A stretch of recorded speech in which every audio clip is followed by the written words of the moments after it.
I took a week off work and told myself I'd go hiking to get some peace. I had been meaning to do a solo trip for a while. I didn't want to go too far out west or drive 10 hours north. I just wanted something a few hours out of the city, something secluded but not extreme. I picked a national forest that wasn't too well known but still had some decent trails. It didn't show up on many of the popular hiking blogs, which is what I liked about it. It had a couple trailheads, some unmaintained paths, and a few old service roads cutting through. The idea was to get away, spend 3 nights out there, pack light but smart, and not see another person the whole time. I parked at a dirt lot next to a locked metal gate. The trail I planned to follow started past that gate and headed into the woods along an old fire service road. It wasn't a formal trail, but I had downloaded the maps and marked my camp spots ahead of time. I had cell service at the lot, so I sent one last message to my brother, telling him where I'd be. I don't think he even read it before I lost signal walking in. The first few hours were quiet. The road was rutted and partially washed out in places, but it was easy enough to follow. There were no blazes or signs, just overgrown gravel and brush creeping in on both sides. I walked with that buzz in the back of my neck you get when you finally left the noise behind. I could hear everything. Wind moving through the high pine, squirrels darting across leaves, insects humming low. Every now and then I stopped and just stood there listening. I don't know why, but those first few hours felt really good. Like I had finally done something right. I hiked 5 or 6 miles in and made camp near an old dry creek bed. There were no cleared sites, just a patch of flat ground near some thick tree trunks. I pitched my tent and sat for a while on a fallen log, ate jerky and granola, and watched the trees fade into shadows. I fell asleep early, not long after the sun went down. It got cold at night, colder than I expected, but I had packed decent gear.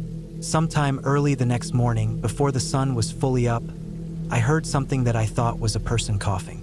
It was short, dry, a few feet away. I froze inside my bag and just listened, but after that single sound, it was dead silent. No footsteps, no movement. I waited at least 10 minutes before I unzipped the tent. There was nothing there. No tracks in the dirt, nothing broken in the brush. I told myself it was a deer or maybe even just something in my own throat while I was half asleep. I packed up quickly and got back on the road. It narrowed out more and more the deeper I went. Shrubs grew taller, vines hung low, and I had to keep ducking under tree limbs. My plan was to loop around a small hill marked on the map and then circle back down a different spur that would reconnect with a trail closer to the other side of the forest. Around mid-morning, I saw something sitting in the middle of the path. It was a hiking boot, old, muddy, laces still threaded but frayed. It wasn't crushed or chewed up, just sitting there. A single boot. I looked around, expecting maybe someone had dropped it by accident or maybe left it behind while changing gear. But there was no sign of anyone. I stood there for a while, unsure. There were no fresh prints, no gear, no bags, nothing. Just that one boot. It didn't sit right with me. It wasn't on the side of the path like it had been tossed. It was dead center, upright, like someone had deliberately placed it there. I kept going, telling myself it didn't mean anything. People lose things all the time. But for the rest of that day, I felt off. I kept glancing over my shoulder, walking faster than I meant to. I didn't hear anything following me, but I also didn't hear much of anything at all. The usual forest sounds seemed quiet, too quiet. Even the wind felt still. I made camp again that night, deeper into the woods, near the base of the hill. There was a cluster of large rocks nearby, good for shielding from the wind, and I used some to anchor my tent. I didn't eat much. My stomach felt tight. I sat with my back to one of the rocks and watched the last light fade. That night, I didn't sleep well. I kept hearing something that sounded like a twig snapping, then silence, over and over. I'd lift my head, wait, hear nothing, then finally drift off, only to wake again 10 minutes later with that same sound. Around 3 a.m., I got out of the tent to relieve myself and looked up at the hill in the dark. I couldn't see much, but I thought I saw movement between the trees.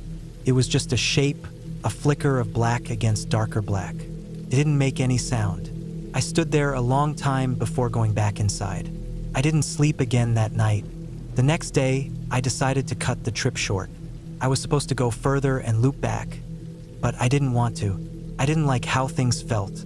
I figured I'd just backtrack along the fire road, get to my truck by late afternoon, and drive home. That plan fell apart about a mile into the hike back. I reached a fork in the road I didn't remember passing. My map didn't show it either. The road split off to the left, while the way I thought I had come continued to the right. I stood there, comparing the terrain to the map, but nothing matched. I tried the right-hand path for a while, but it twisted unexpectedly and started to climb steeply. I retraced my steps and tried the left, but that dropped down into a boggy area that shouldn't have been there. I started to get nervous. I turned on my GPS, but there was no signal. I walked back and forth between the split, checking for footprints, broken branches, anything that might help. Nothing. Everything looked the same in every direction. I picked the path I thought had the right slope and sun angle and kept walking, but the trees got denser. After an hour, I realized I hadn't seen the fire road in a while. That's when the panic set in. I stopped and forced myself to breathe slow. I drank water, tried to use the compass, checked the map again. I should have stayed put. I should have waited and marked my spot. But I didn't. I kept walking. By noon, I knew I was lost. I hadn't seen any signs of trail, no markers, no trash, nothing man-made. Just thick woods, endless and closing in. I started calling out, not really thinking anyone would answer. Nothing did. I walked another hour and came across something that stopped me cold. Another boot. Not the same as before. This one was newer, black, with cracked soles and a snapped lace. It was stuck halfway under a log, not sitting neatly this time, just sort of wedged there like someone had tripped and kicked it off. The hairs on the back of my neck stood up. I scanned the area and saw something else maybe 50 feet off the path. A backpack. It was torn open. I walked over carefully, heart pounding. It was empty. No food, no water bottles, no clothes.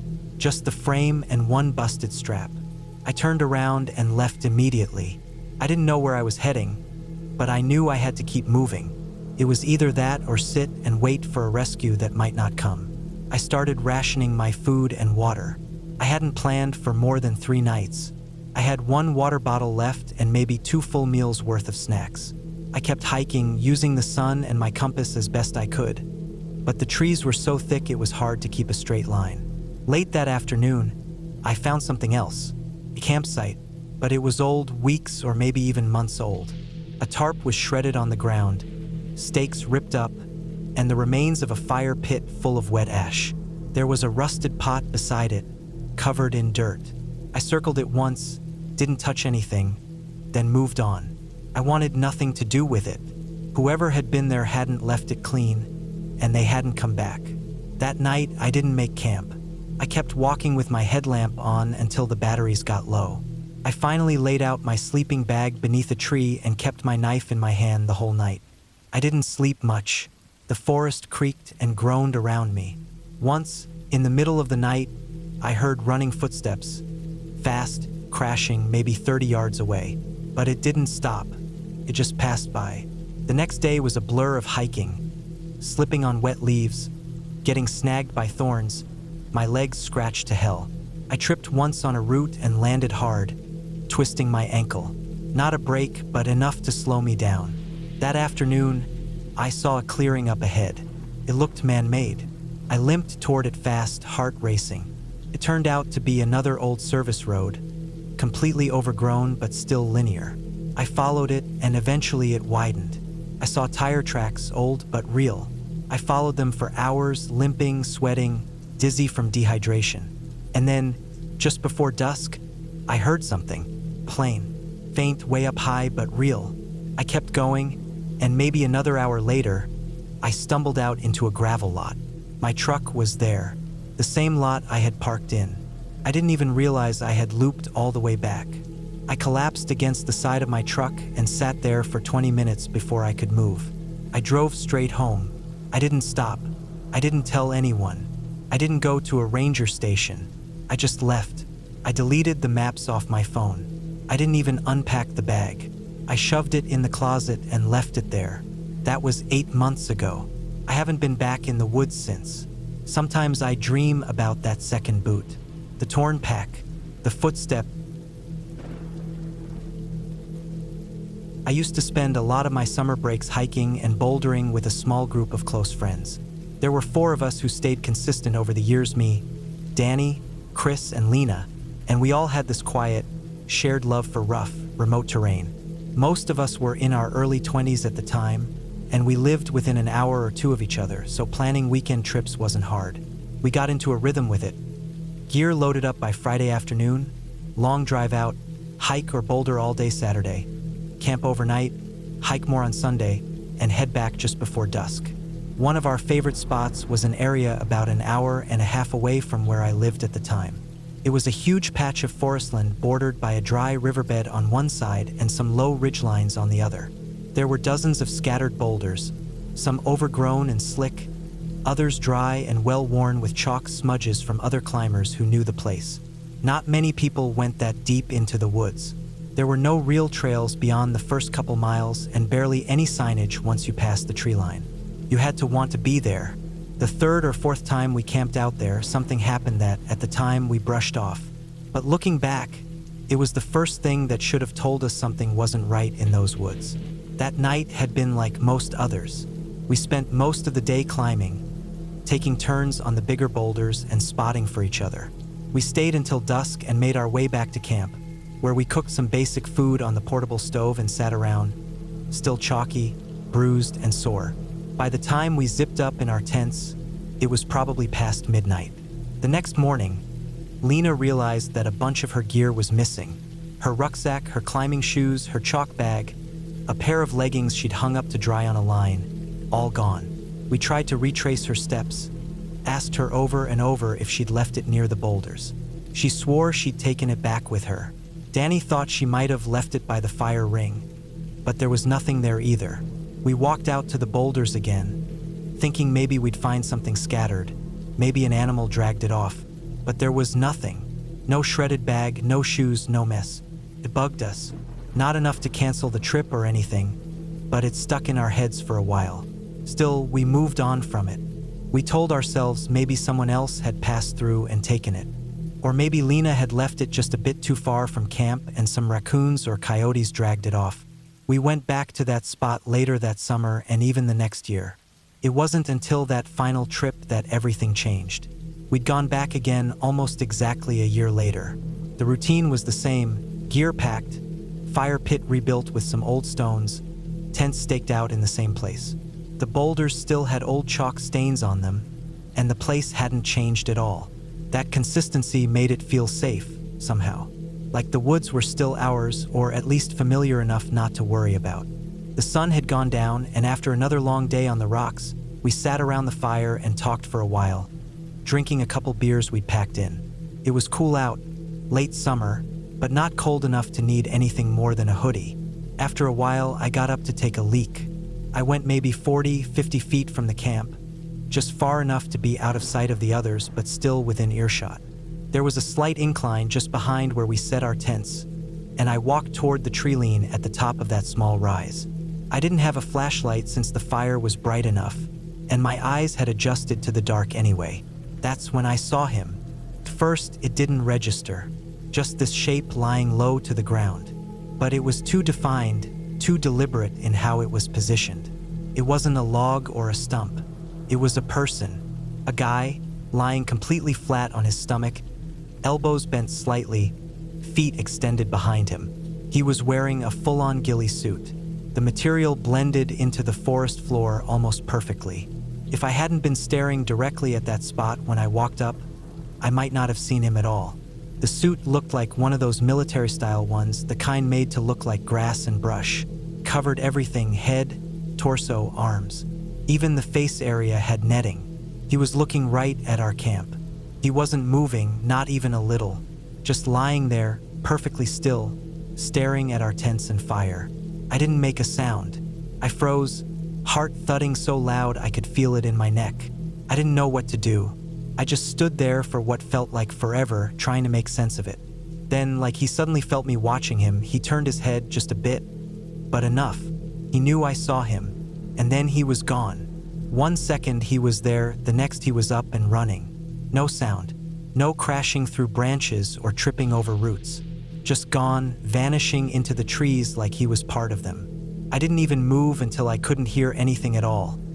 Not a footstep, not a breath, nothing. I walked back to camp slowly, trying to act normal. I didn't want to freak anyone out. I didn't sleep at all that night. I sat up by the fire, poker in hand, staring at the woods in every direction until the sun came up. I never told the others exactly what I saw that night. I think I said something like, I heard something big moving through the trees, and that was enough to put everyone on edge. We packed up early the next morning and left. We never went back there after that. None of us talked about it again, not really, but I think they all knew something wasn't right.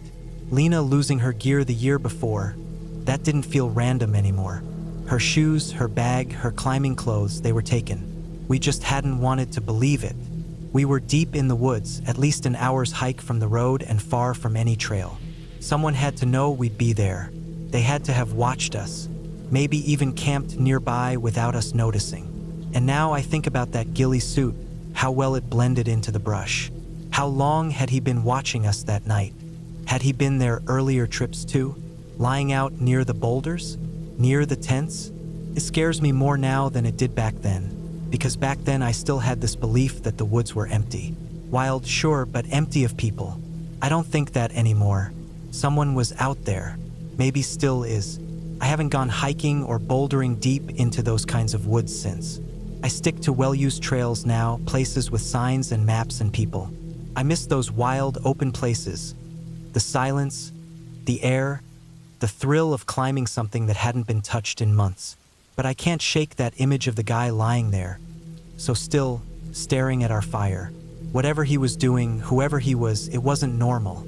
People don't do that. People don't lie in wait in the woods dressed in camouflage, staring at campsites without a reason. We never found out what that reason was, and I really don't want to. I didn't grow up outdoorsy. Hiking, camping, fishing. None of that was a regular part of my life. But once I hit my late 20s and got tired of city noise, I started dipping my toes into more rural experiences.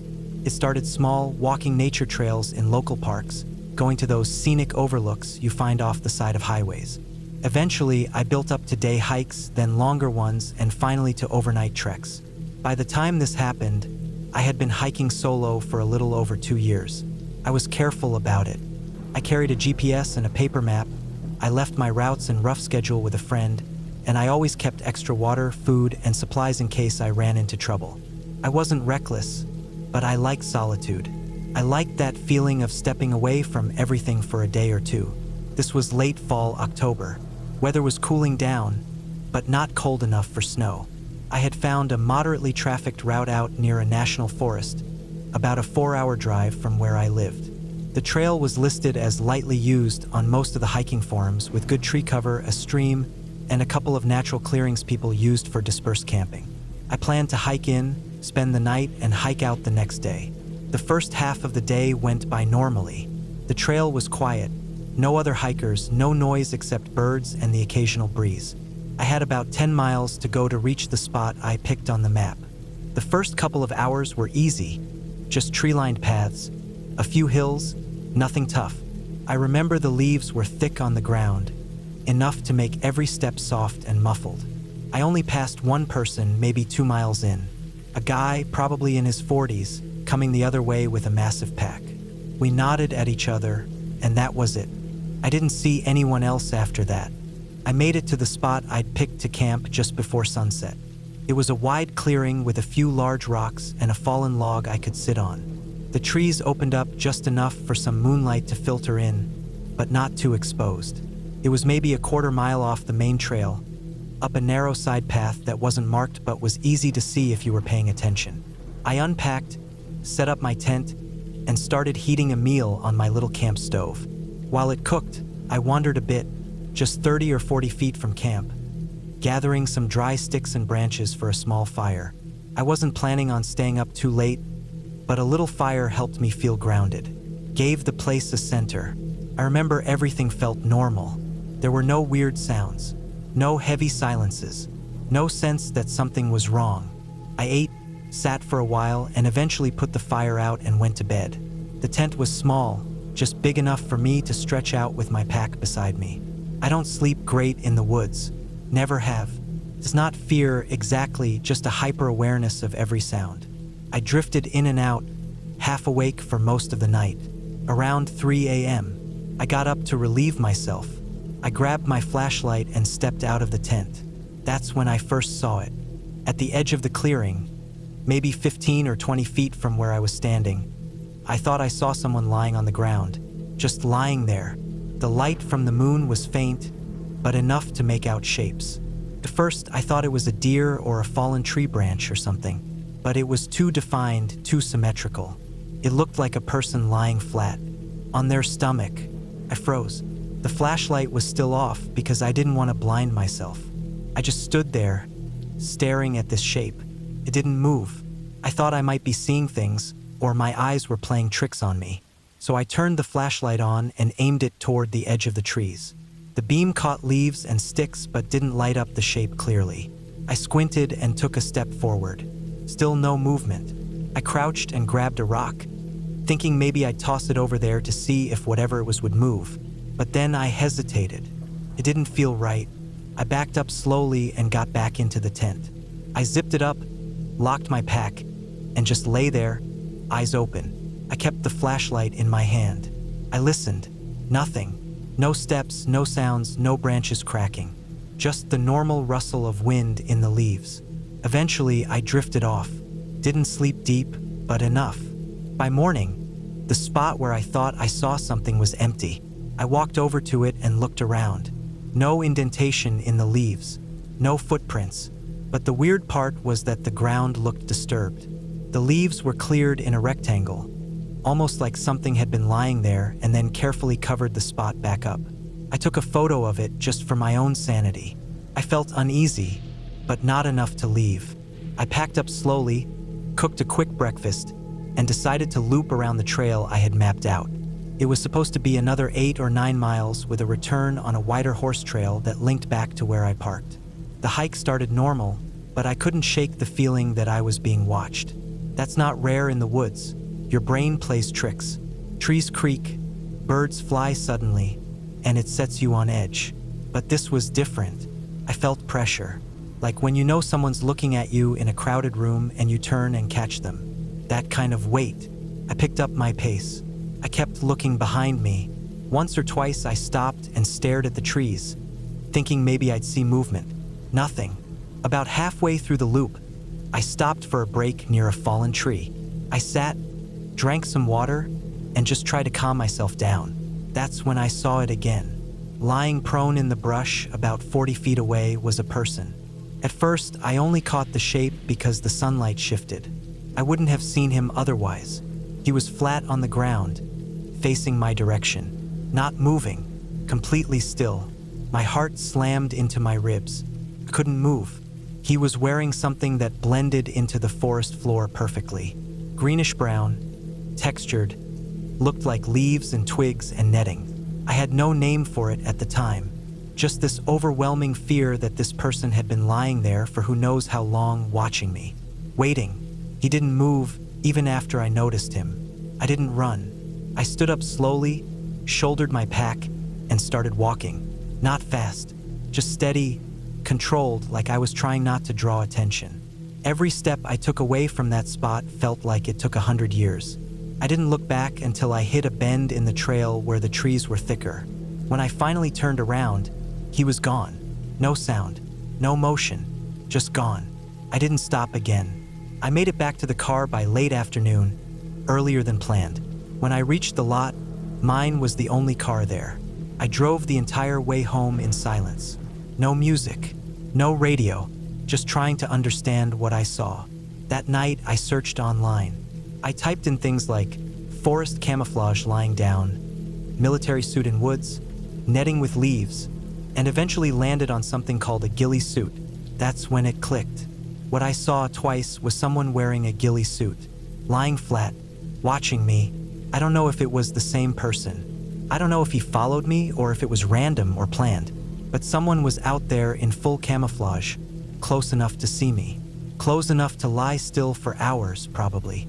Close enough that, if I hadn't looked exactly where I did, I never would have seen him. That thought still keeps me up at night. I never went back to that forest. I kept hiking for a while, but never solo again. Always with friends. Always somewhere with people around. Somewhere with a ranger station, with cell service, with cameras in the parking lot. The woods aren't empty. That's what I learned. People can be out there, hidden, close, and you'd never know. They don't have to make a sound. They don't have to do anything but watch. And that's what scared me the most. Not what I saw, but what I didn't. How many times had I walked past something and never noticed? How many times had someone been just out of sight? I don't think I'll ever really be able to answer that. But I'll never forget the feeling of looking into the trees and seeing that shape, knowing without a doubt, someone was watching me. On purpose, with effort, with intent, and I have no idea why. I don't think I'll ever hike alone again, not after what happened in the mountains last fall. I used to think I had a good head on my shoulders, careful, always thinking things through. I had gear checklists, routines, weather alerts on my phone, backup maps in my pack. I thought that was enough. I really did. It started as a weekend trip. Nothing crazy, just a 2-day hike into a section of the Appalachians I hadn't explored before.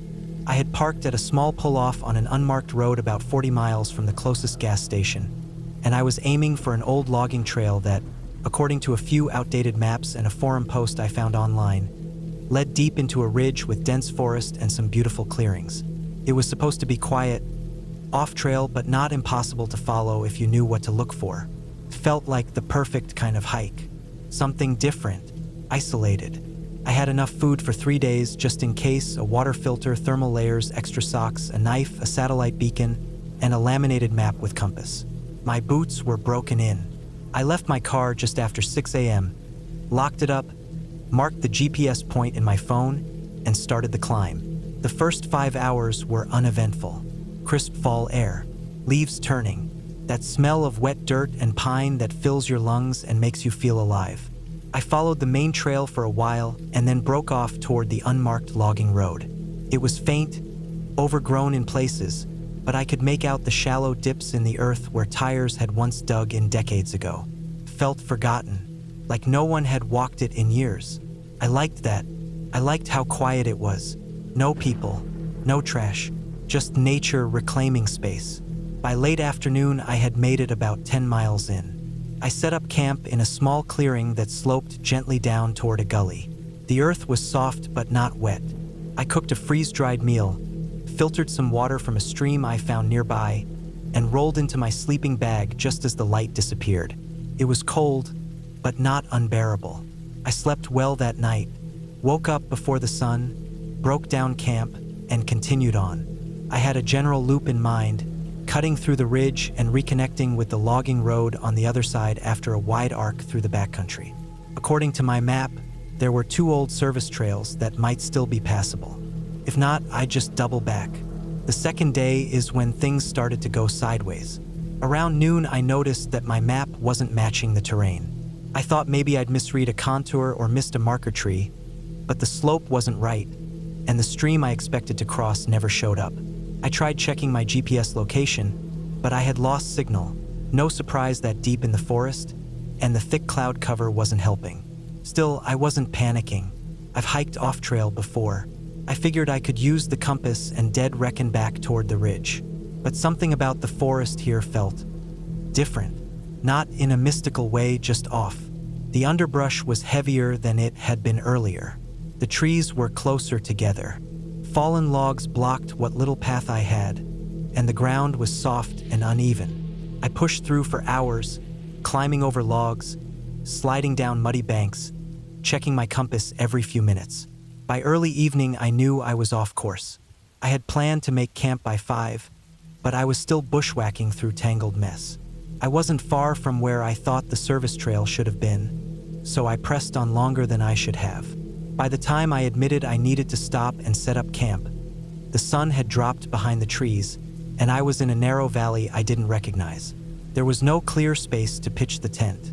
I ended up wedging it between two leaning trees on a shallow incline. The ground was damp.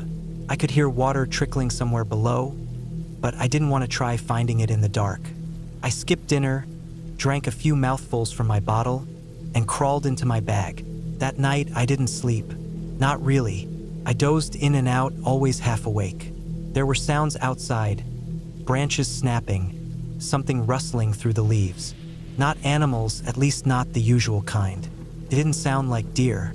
It was slower, heavier, like someone walking, but never close enough to see anything. I lay there with my knife in my hand, heart thumping, ears straining. But nothing ever happened. Just that sense of being watched. Followed, maybe. It was the kind of fear that builds gradually, the kind that grips your stomach and doesn't let go. By morning, everything was quiet again. I packed up quickly. My nerves were shot, and I just wanted to get out. I decided to abandon the loop idea and backtrack toward the logging road. But now, even retracing my steps didn't feel right. I couldn't find the landmarks I'd passed before. No broken tree trunk. No strange rock formations. The forest had rearranged itself. At least that's how it felt. I moved fast, faster than I should have. I slipped twice, once badly enough to scrape my leg open. Blood soaked into my pants, but it wasn't deep, just raw. I cleaned it best I could and kept going. Around midday, I found a set of tire tracks. They weren't fresh, faint like the ground had swallowed most of the impression. But they were something. I thought maybe I'd looped back to the logging road. I followed them. They led me deeper into a lower part of the forest where the trees grew even thicker. The light barely broke through. The air was colder, damper. The tracks ended at a clearing with the remains of an old structure. Maybe a ranger station or a logging shed. Just a concrete foundation with rotted boards and rusted metal strewn across the ground. I stopped there, ate something, tried to reorient with the compass. That's when I saw it. Far on the edge of the clearing, just where the trees started again, there was a man-made object. Something white, propped against a tree. I walked over. It was a cooler. One of those cheap foam ones you buy at gas stations. It was sun-bleached, cracked. Inside were 2 empty beer cans and a pair of torn gloves. Hadn't been there long. The cans were modern. I checked the expiration dates. Less than a year old. Someone had been here. Recently. Should have been a relief, but it wasn't. There was no trail leading to or from the cooler. No footprints. Just that object sitting in the middle of nowhere, like it had been placed deliberately. I backed away. I didn't run, but I didn't want to stay there either. I moved quickly away from the clearing, using the compass to head east, at least what I thought was east. I figured if I kept going in one direction long enough, I'd hit a road or a trail. I just needed to stay calm. It was already late afternoon. I hiked until it was nearly dark. The forest started to change again. More open now, less undergrowth. I thought maybe I was climbing up out of the valley, but then I saw another clearing. And this one had something in it I'll never forget. It was a tent, bright blue, not collapsed, not torn, just set up. No fire pit, no trash, just the tent. And next to it, a small wooden crate filled with canned food. I didn't call out. I didn't move closer. I just stood there behind a tree staring. There were no sounds, no birds, no wind. After a few minutes, I slowly circled around the edge of the clearing. The tent's door flap was closed. It looked clean, like someone had just left it that morning, but no footprints. I backed away again, retreating into the trees, and kept moving. I don't know how long I walked after that. Hours. I didn't stop to eat. I didn't stop to drink. I just kept moving, fueled by something between fear and adrenaline.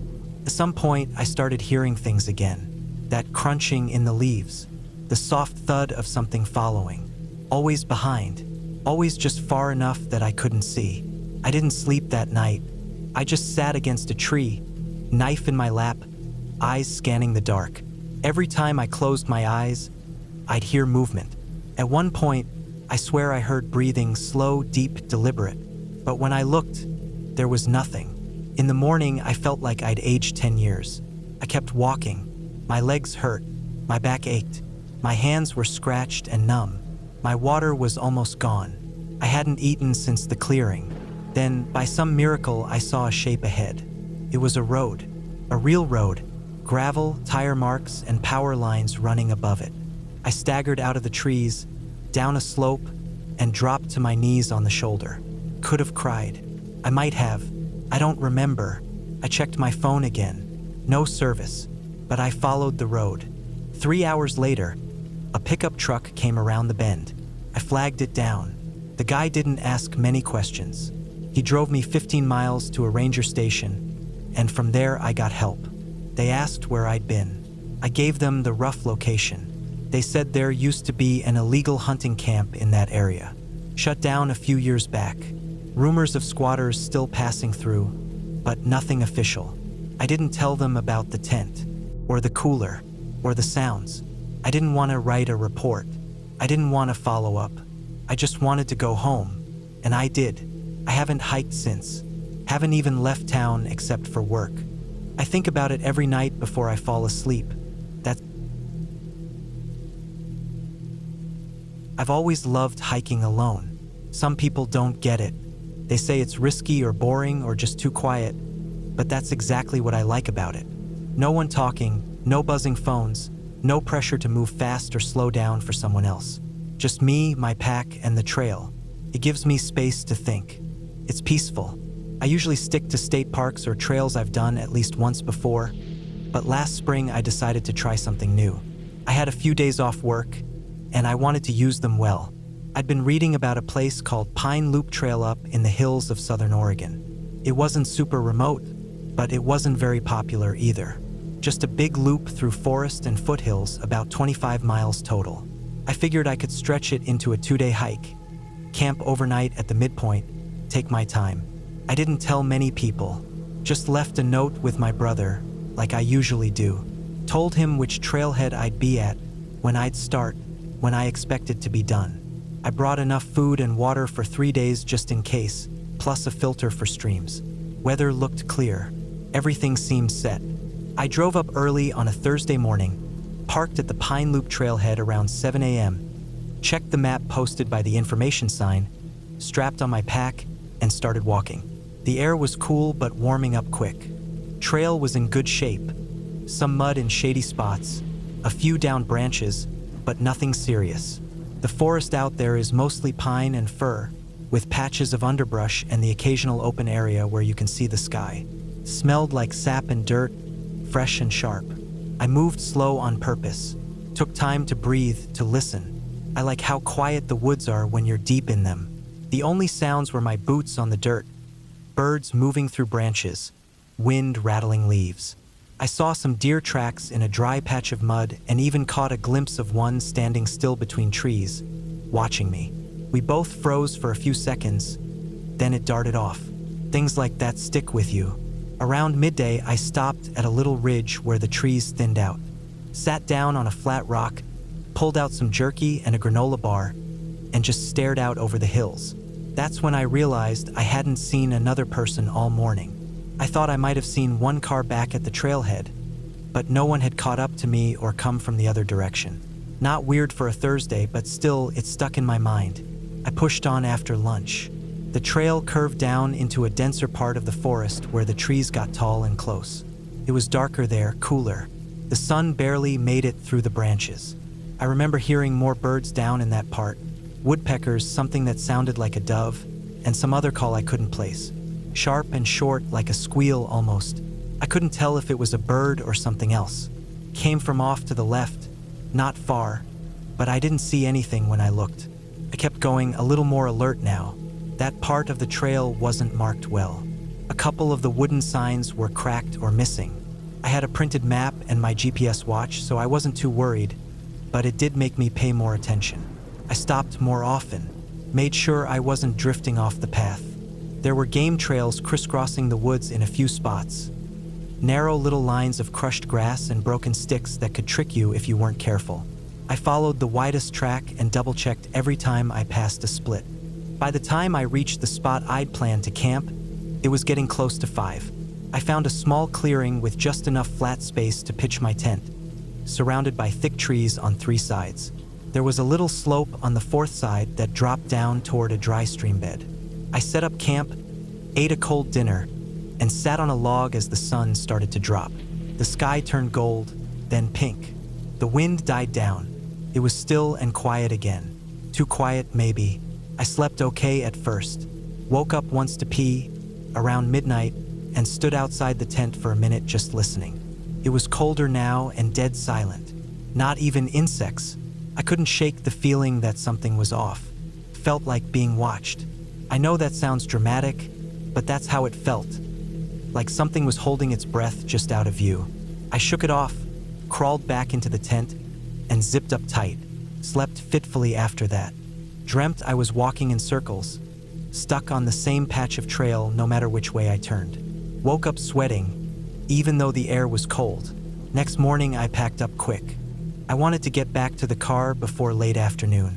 I figured I had about 12 miles left. I moved faster now. My legs were a little sore, but I ignored it. I just wanted to get out of the woods. That sense of being watched hadn't gone away.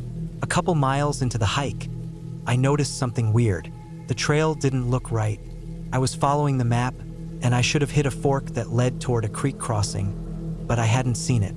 I backtracked a little, checked for any signs, any markers, but there was nothing. Just trail and trees. No obvious split. The path I was on was worn enough to look like part of the loop, but it felt wrong. Still, I kept going. I figured the trail had shifted or the signs had fallen down. It happens. I followed the curve around a small hill, and then the forest opened up again into a wide, rocky area. That's when I saw it. A boot, just one, sitting by itself about 10 feet off the trail. It wasn't old or falling apart. It looked recent, like someone had dropped it not long ago. I stopped and stared at it for a while. The laces were still tied. It was dirty but not ruined. Just sitting there, toe pointed toward the trees. I scanned the area. Nothing else, no backpack, no clothes, no gear. No prints around it either. Just leaves and pine needles. It gave me the chills. I didn't touch it, just walked past, faster now. About 20 minutes later, I passed a torn-up sleeping bag stuffed into the hollow of a fallen tree. Same thing, no other gear, no sign of someone nearby. It looked like it had been shredded or clawed at, maybe by an animal, but the rips were long and straight, not random. Something about it looked deliberate. At that point, I was sure I'd gone off the main loop somehow. I pulled out my GPS, but the watch had frozen. Screen was blank. Wouldn't respond. I tried turning it off and back on, but nothing. Then I pulled out my phone. No signal, of course, and the map I'd printed didn't show this part of the trail. I must have taken a wrong turn back when the signs were missing. I thought about going back, but I didn't like the idea of retracing steps in the wrong direction. I figured if I kept moving forward, I'd hit a road or a landmark eventually, so I kept going. The trail narrowed and started climbing uphill. The trees were packed tighter now, low branches scraping my arms and shoulders. I had to duck and push through some parts. The forest got darker again, even though it was midday. Clouds had moved in. The light was gray and flat. Then I heard the sound again, the same squeal from the day before. Quick, sharp, too high-pitched to be a deer. Came from the trees behind me, maybe 30 feet back. I froze, waited, heard a twig snap, then nothing. I moved, fast. The trail wasn't much of a trail anymore. Just a line of flattened grass and broken underbrush. I didn't care. I followed it, half jogging now. I wasn't thinking clearly, just moving, just trying to put distance between me and that sound. Then I came to a clearing, wide and flat, maybe 50 feet across. In the middle was a fire pit made of stones, cold and long dead. Around it were 3 logs set up like benches, and hanging from one of the nearby trees was something I still can't explain. A rope, thick, frayed, tied into a noose, hanging from a low branch about 6 feet up. It swayed slightly in the breeze. The bark under it was scarred and smoothed, like something heavy had rubbed against it again and again. That's when it hit me. I wasn't the first person to get lost out here. Something bad had happened here before. I backed away, heart pounding, turned to leave the clearing, and nearly stepped on another boot. Different from the first. This one was a hiking shoe, old and faded, lying on its side with the sole peeling off. Next to it was a crumpled sock, stained dark at the toe. I didn't stop to look closer. I pushed back into the trees, moving fast, heart hammering. I don't know how long I walked after that. Maybe an hour, maybe more. I wasn't thinking straight. I just followed any trail I could see, looking for anything familiar. My legs burned. My pack felt twice as heavy. My mouth was dry. I barely noticed the sky getting darker until thunder rumbled overhead. Started raining not long after. Cold, steady, soaking rain. I didn't have time to pull on my rain gear, just kept walking. The trail turned slick. I slipped a few times. My knees were muddy, hands scraped from catching myself. Then I saw something through the trees, flat, gray, and straight. A road. I stumbled out of the woods onto asphalt. It wasn't the road I'd driven in on. It didn't even have a name sign, but it was a road. And 20 minutes later, I flagged down a pickup truck that slowed for me. The guy inside stared at me like I was a ghost. Soaked, scratched, shaking. He didn't. It was a crisp Saturday morning in early October when I decided to embark on a solo hike through the rugged terrains of the Margalla Hills near Islamabad. The weather was perfect, clear skies, a gentle breeze, and the earthy scent of autumn leaves filling the air. I had been planning this hike for weeks, eager to disconnect from the hustle of city life and immerse myself in nature. I arrived at the trailhead around 7 a.m., the sun just beginning to cast its golden hue over the landscape. The parking lot was nearly empty, save for a couple of cars, suggesting that I would have the trail mostly to myself. I strapped on my backpack, double-checked my supplies, water, snacks, a first aid kit, a flashlight, a map, and a fully charged phone, and set off with a sense of anticipation. The trail started off gently, winding through dense foliage and occasional clearings that offered panoramic views of the city below. Birds chirped melodiously, and the rustling of leaves underfoot provided a soothing soundtrack to my journey. I maintained a steady pace, occasionally pausing to take photographs or simply to appreciate the serenity around me. About 2 hours into the hike, I reached a fork in the trail. The left path appeared well-trodden, while the right was narrower and less defined.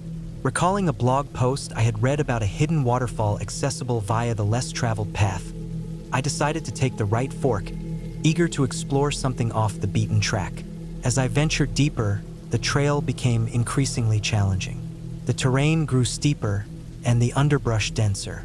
Fallen leaves concealed rocks and roots, making footing precarious. I had to use my hands to steady myself on several occasions, and the effort left me sweating despite the cool temperature. An hour passed, and there was still no sign of the waterfall. The trail had all but disappeared, replaced by a series of natural clearings and animal tracks. I began to feel a twinge of unease but pressed on, convinced that the waterfall was just around the corner. Suddenly, I stumbled upon a small clearing where the ground was littered with bones. Animal bones, I presumed.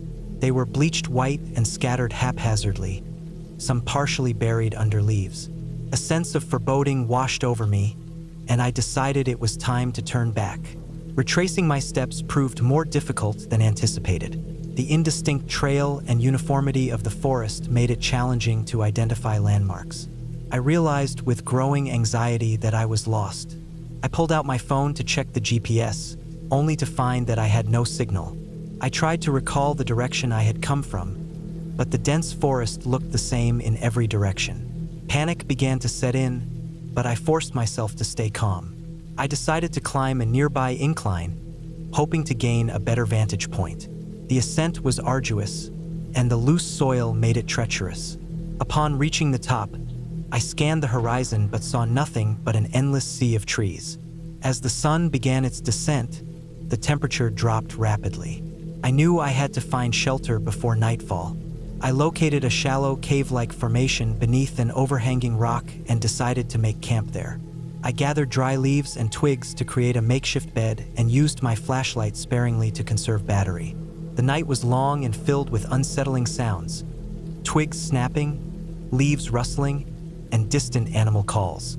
Sleep was elusive, and I remained alert, clutching a sturdy branch I had fashioned into a makeshift weapon. At dawn, I resumed my search for the trail. Hunger gnawed at me, and my water supply was dwindling. I rationed what little I had left and foraged for edible plants, relying on knowledge from a survival course I had taken years prior. After several hours of wandering, I heard the faint sound of running water. Following the sound, I discovered a stream. I drank cautiously, using purification tablets from my first aid kit, and refilled my bottles. The stream provided a sense of direction, and I decided to follow it downstream, hoping it would lead to civilization. The journey was grueling. I slipped multiple times, injuring my ankle and scraping my hands. My clothes were torn, and exhaustion threatened to overwhelm me. Yet the thought of seeing my family again kept me going. Late in the afternoon, I spotted a wooden footbridge spanning the stream. Relief surged through me as I realized I had found a marked trail. I followed it, and within an hour, I emerged at a ranger station. The rangers were astonished to see me and provided immediate assistance. They contacted my family, who had reported me missing, and ensured I received medical attention. Reflecting on the ordeal, I learned the importance of preparation and respecting nature's unpredictability. I now always inform someone of my exact route, carry a GPS device, and avoid venturing off established trails alone. The experience was harrowing, but it reinforced my resilience and deepened my appreciation for the wilderness. I continue to hike, but with greater caution and reverence for the natural world. I'd never really hiked alone before that year, not seriously. I'd gone on trails with friends, done a few multi-day trips in groups, but there was always someone else there. Someone to help figure things out when things went wrong. That changed during the early spring when I decided I needed a real break from everything. I was working remotely and dealing with a breakup at the same time. I didn't want to be around people. I needed something quiet, something hard, something that forced me to stop thinking so much. So I started planning a solo hike through a forested stretch of backcountry land that barely anyone knew about. It was part of a protected area, but not a popular one. The trail itself wasn't even named on most maps, just faintly marked. I came across it online on a forum where someone had mentioned doing it once years ago. It cut across about 30 miles of dense woods, hills, and shallow river valleys. I looked at satellite images, compared topography maps, marked water sources, and noted potential camping spots. It looked doable. Not easy, but not impossible. 3 days, maybe 4. I packed food for 5 just in case. I set out early in the morning, parked my car on the shoulder of a dirt access road about a quarter mile from the trail start, and double-checked my gear. I carried a 55-liter pack with food, a sleeping pad, small tent, water filter, 2 knives, rope, rain gear, thermal layers, and a PLB, personal locator beacon, clipped to the front strap. The forecast was decent, cold at night, no rain expected, maybe some wind. The air was still when I started. I didn't see anyone near the trailhead, which didn't surprise me. The first day went fine. The trail was faint but visible enough if I paid close attention. I had to backtrack a few times where it thinned out near fallen trees, but I kept my bearings using the compass and landmarks. I was deep in the woods by noon and set up camp next to a stream by late afternoon.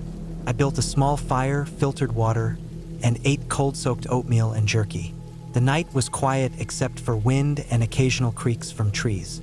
I didn't sleep great, but that was normal for me on the first night out. The second day was harder. The terrain got more uneven and steep. The trees thickened, and the trail almost vanished in parts. I had to rely more on compass headings than visual cues. I slipped once and scraped my forearm open on a sharp root. It wasn't deep, just messy. I rinsed it with water and wrapped it in gauze. It throbbed a bit as I moved, but I kept going. I wanted to make it to a ridgeline that the map showed, higher ground where I could get a clear view of where I was. By early evening, I found it. The sun was low, casting long shadows, but I climbed up onto the rocky ledge and looked out. The view was stunning, layers of trees stretching to the horizon, broken only by a few gray cliffs and winding rivers. I checked my position, confirmed it with my compass, and felt a little more relaxed. I was where I needed to be. I set up camp in a small clearing just down from the ridge, tucked behind a boulder wall that shielded me from the wind. That night, things started to feel off. Not supernatural, not anything crazy, just little things. The wind picked up fast and sharp around midnight, making the trees creak louder than usual. A couple of times I thought I heard quick snaps, like twigs cracking underfoot, but figured it was just branches falling. Animals moved around at night all the time. Still, I kept sitting up in my sleeping bag and holding my breath, waiting for another sound. I didn't hear anything else. I forced myself to sleep. The next morning, I found a few new prints near my camp. They weren't boot prints. They were paw prints, big ones. Maybe a large dog or coyote. Too small for a bear, but they were close to the tent. That made me a little nervous, but I hadn't heard anything snuffling around, and nothing was taken or torn. I packed up quickly and got moving. That day, I took a wrong turn. I know I did. I followed a shallow, dry creek bed I thought was on my map, but it curved too far west. I didn't realize my mistake for a couple hours. I tried correcting by climbing eastward, but the terrain got worse. Steeper, rockier, and more tangled with underbrush. I knew I was off trail now. I marked trees as I went so I could backtrack if needed, and took breaks more often. My legs were burning. I ate while I walked to save time, handfuls of trail mix, a protein bar, some dried fruit. Around late afternoon, I stumbled into something I hadn't expected. A crude, almost invisible path. Not part of the trail system. It looked like an old game trail or a forgotten logging path, flattened by decades of weather, barely even there. But it was straighter than anything I'd seen all day and seemed to cut eastward, back toward the original trail's general direction. I decided to follow it. Felt wrong almost immediately. The trees along the sides grew too close together, crowding the path like they were trying to hide it. Everything was silent. No birds, no rustling, just wind in the high branches. My boots made too much sound with every step, but I kept going. I needed to make up for lost time, and the path was easier than bushwhacking. Then I found the trap. It was old, rusted, hidden under pine needles and loose dirt. I didn't see it until I stepped near it. It wasn't a bear trap, too small, maybe meant for coyotes, but it was still armed, and it snapped shut inches from my foot when I triggered the pressure plate. The noise echoed like a gunshot in the silence. I froze and stared at it, heart hammering. Someone had set that trap. Recently. That wasn't something you found on a forgotten logging path. It meant someone had been here, and not that long ago. I stood there for a long time, scanning the woods. Nothing moved, but I couldn't shake the feeling that I'd just set off more than the trap. Like I'd crossed into somewhere I shouldn't be. I moved more carefully after that, eyes scanning the ground constantly. I saw another trap an hour later, this one already sprung and empty. Then a third, newer-looking one tied to a thin line of wire that disappeared into the underbrush. I didn't follow the wire. I didn't want to know what it led to. I camped that night in a low grove far off the path. I didn't cook anything. I didn't even pitch the tent. I wrapped myself in the bivy sack under a fallen tree and lay still. I barely slept. Every sound set me on edge. The wind, creaking bark, distant snapping. Once I thought I heard a muffled metallic clink, like chain hitting chain. I held my knife and didn't move. The first light, I packed and left. I didn't even eat, just shoved food in my pocket and walked while chewing. I didn't want to be in that part of the woods anymore. I wanted back on the trail.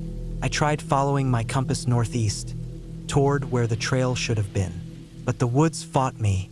Every direction seemed to curve me back toward that same path, like it was pulling me into a loop. I passed the same downed log twice, an hour apart. I knew because I'd carved a mark into it the first time. I started to panic. Not full-blown, but the kind that simmers. I stopped trusting my compass. I stopped trusting anything. I tried climbing a hill for a better view, but the trees were too thick even up there. I couldn't see more than 50 feet. My legs were cramping from overuse. I was almost out of food. My water was low. And then I made the worst mistake. I tried to take a shortcut by following a gully downhill, thinking it might lead to a stream or something recognizable. Instead, I slipped. My boot caught a slick patch of moss, and I went tumbling. I hit hard, shoulder first, then my hip, then my ribs against a stone. I came to a stop face down in wet leaves, half-winded and shaking. My shoulder was screaming, couldn't lift my arm properly. I sat there for nearly half an hour, stunned, trying not to cry. Eventually, I stood and started limping forward, favoring the shoulder. I finally found water, a slow, muddy stream. Not much, but enough to filter. I filled both bottles and sat there drinking until I felt halfway human again. I looked around and realized something that made my stomach turn. Near the bank were signs of a small camp. Sticks leaned into a crude teepee, a broken tarp half buried in the dirt, an old canteen rusted through. Someone had stayed here, not recently but not years ago either. The tarp was still mostly intact.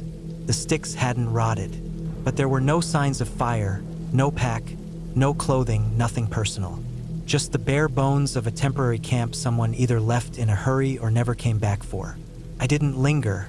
I followed the stream for hours, thinking it might lead somewhere, anything, but it just twisted through the woods with no clear direction. That night, I slept under a tree with my pack as a pillow and my good arm wrapped around my knife. I didn't sleep much.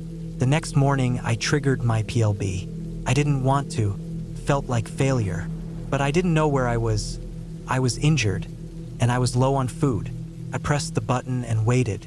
The instructions said it could take hours for a signal to reach the satellites, and longer for responders to arrive depending on terrain. So I waited.